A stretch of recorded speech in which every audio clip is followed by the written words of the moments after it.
C'est là, papa. Donc, Kolobi, on est à Rivière Mobimba. Oui, donc, aujourd'hui, on va partir à Tango. Et Outi Boé. Et Outi Boé. Et Ké Boé.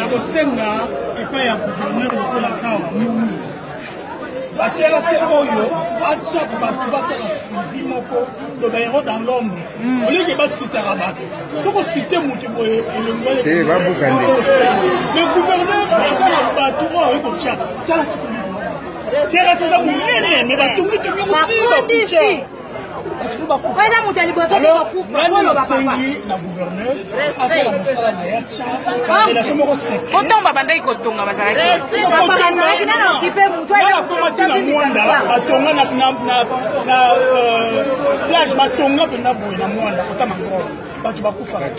mais le mal c'est quoi?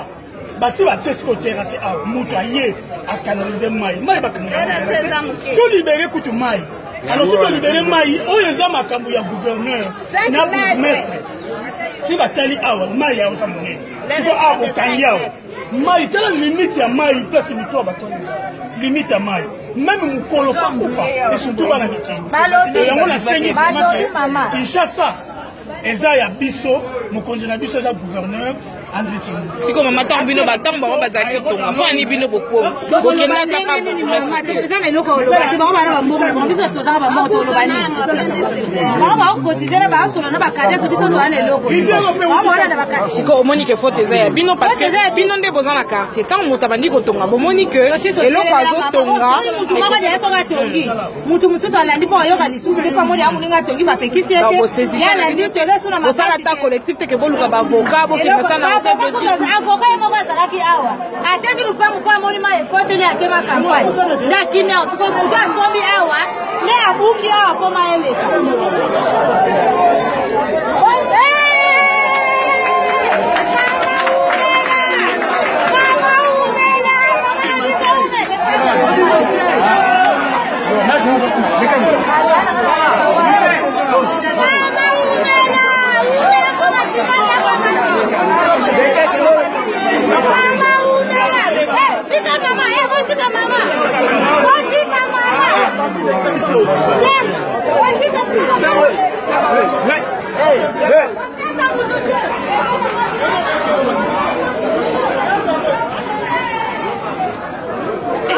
donc batonga na bango boye ikola baterrasse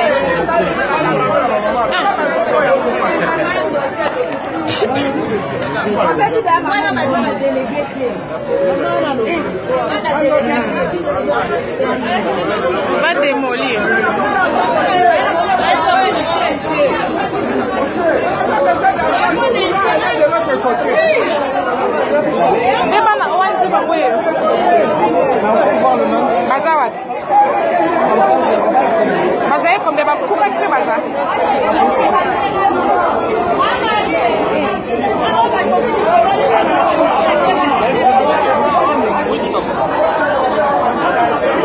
Oh, exactement.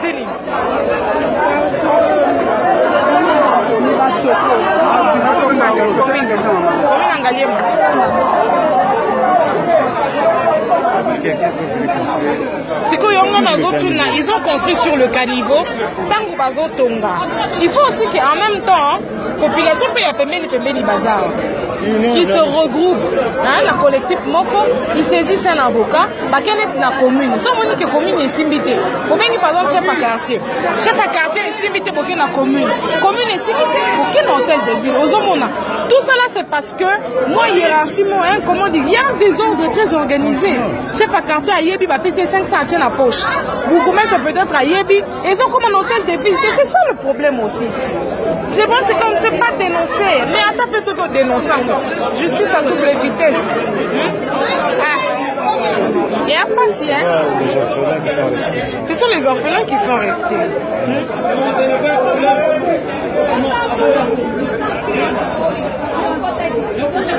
Tout le monde a papa na batikali, bazala y combien maman? Bana na orphelinat. 14. Donc 4 bakoufi batikali 10.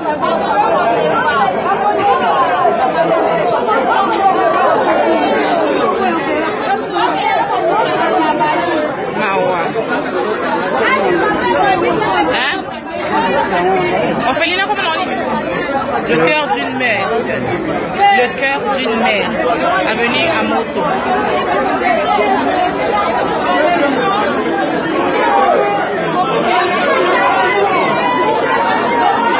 Tommy Bimelaka.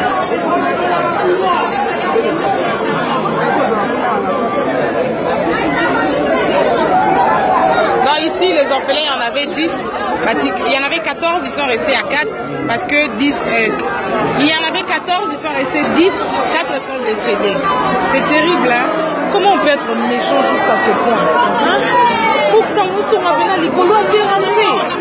Ah, Kinshasa, ouais. Vraiment. Hey!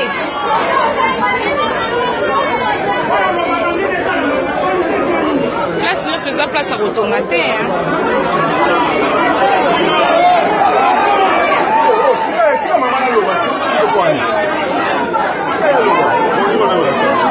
Tout va bien. Ah, d'accord.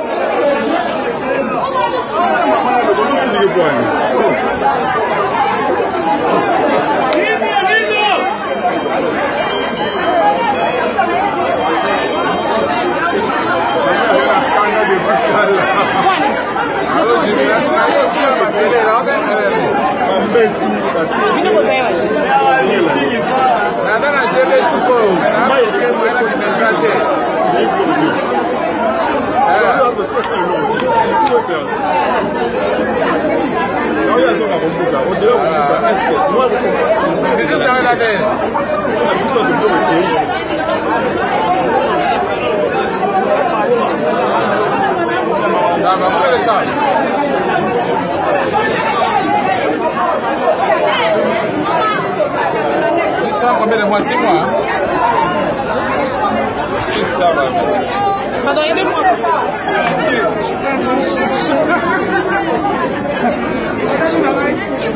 Vous pouvez m'aider à fermer. Fermez les sacs.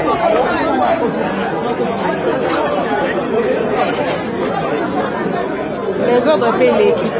Quand qui va donner l'autorisation de construire à tous ces gens-là? Hein? Ah, bon, c'est pas normal, papa. Hein?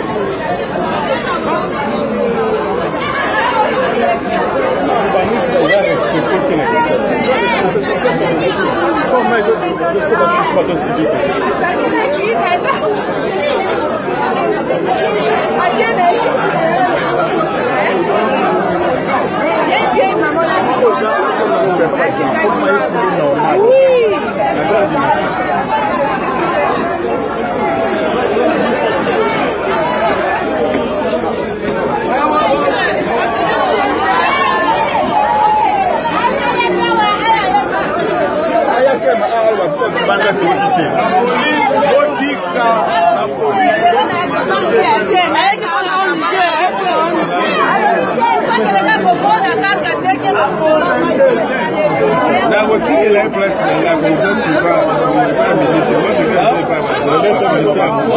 c'est avec sa moto là il ne sera pas circuler.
Allô?